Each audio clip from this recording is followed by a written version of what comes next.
Terence Crawford versus Julius Indongo. Here we go. The first thing I want you guys to notice is Terence Crawford's tactical flow. What do I mean by tactical flow? A tactical flow is all actions a boxer performs in front of an opponent that aren't direct punches, such as feints, slips, and probes. It's used to control space and dictate the fight's rhythm. Terence Crawford's use of his tactical flow, which is his feigning, his probing, his rhythm, was used to dominate this fight. You could also call it his fight rhythm. Crawford uses his tactical flow to hide his attacks. Boxing is the manipulation of distance and timing to control the line. And oftentimes you control the line with your tactical flow.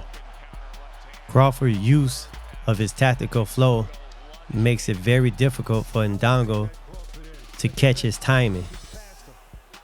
Crawford creates rhythm and then breaks that rhythm. Crawford not only uses broken rhythm to confuse Indongo, but he also uses his probing and his feigning to throw off Indongo's timing. Indongo is also using his own tactical flow. It's just not quite as effective as Terence Crawford's. Crawford fights with a rhythm of a dancer. And at the same time, Crawford is an expert at reading his opponent's rhythm. This is what makes Crawford so dangerous as a counterpuncher.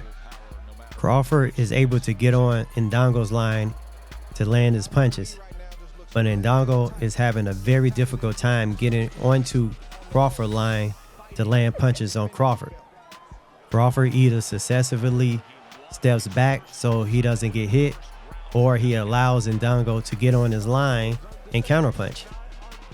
For a combat athlete, there are 3 sides of performance. This is called the triad of performance. I heard this from a gentleman named Frank Tielander. I believe that's his name. But it makes a lot of sense, the triad of performance. On one side, you have the physiology, which is a fighter's endurance, his strength, his chin, his power. On the other side, you have his technique. I believe they call it specificity, but that's his technique, his skills. And on the last side, which is the most underrated side, you have his psychology, which is his grit, his willingness to come to the gym and train every day, his character. Now, the theory is, if you have a high degree of 2 out of the 3 sides of the triad, you could be a very successful fighter, but you won't be elite. You won't be the top of the top. But if you have a high degree of all 3 sides of the triangle, then you would be an elite fighter. And this is what I see with Terence Crawford. He has a high degree on all 3 sides of the triad. His specificity, which is his skill, is at the highest level. His physiology, which is his physical ability, is at the highest level. He is super strong. He has great endurance. He has great power. He has good speed. He has good feet. He has fast hand. He has it all as far as the physical ability and the skills. But the most underrated aspect of the triad is the psychology. And everyone sees just how much of a dog that Terence Crawford is in that ring. Terence Crawford wants to win, and he wants to win bad. He's very competitive, and he's going to do whatever he needs to be. He's going to do whatever needs to get done to win. He's going to come to train. He's going to train hard. He's going to study. That's why Terence Crawford is at the top of the top. Again, look at Terence Crawford's use of his tactical flow. Look at him probing. He's feigning. He's counterpunching. He's changing positions. He's threatening Indongo's line. This draws out Indongo's attack, where Crawford is easily able to counter. Now he jumps on Indongo's line and attacks. I come back to the concept of the triad of performance. Crawford has the skill, the specificity, which is on one side of the triangle, the physiology, which is on the other side of the triangle, and the psychology, which is on the last side of the triangle. Look how Crawford threatens Indongo's line, which draws out Indongo's attack. Because Crawford anticipates this attack, his counterpunching is very, very effective. Let's compare both fighters.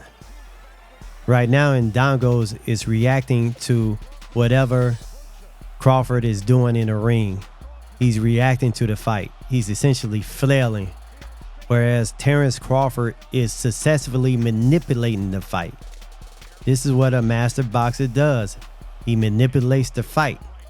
There are levels in any game, and Terence Crawford is at the highest level.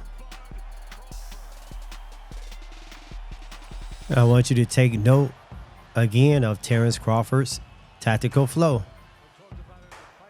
Look how he feints and probes. Look how he manipulates his rhythm. Look how he changes positions. You go front foot heavy. He change position to a more back foot stance. He uses this to hide his attacks.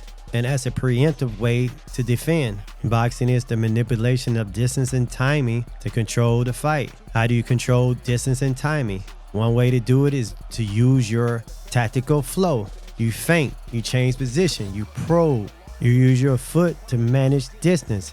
You use your tactical flow and your feinting and your probing to manage timing. You get on your opponent's line by either punching, probing, or blocking. When you're on your opponent's line, you are punching. When your opponent wants to get on your line, you either defend by stepping off the line, by blocking, slipping, or you allow him to get on your line and you counterpunch. Because when your opponent wants to get on your line, he is trying to punch you. A skilled fighter will time your approach to the line to counterpunch you. And this is what Crawford does to Indongo. He starts timing Indongo's attack to counterpunch him.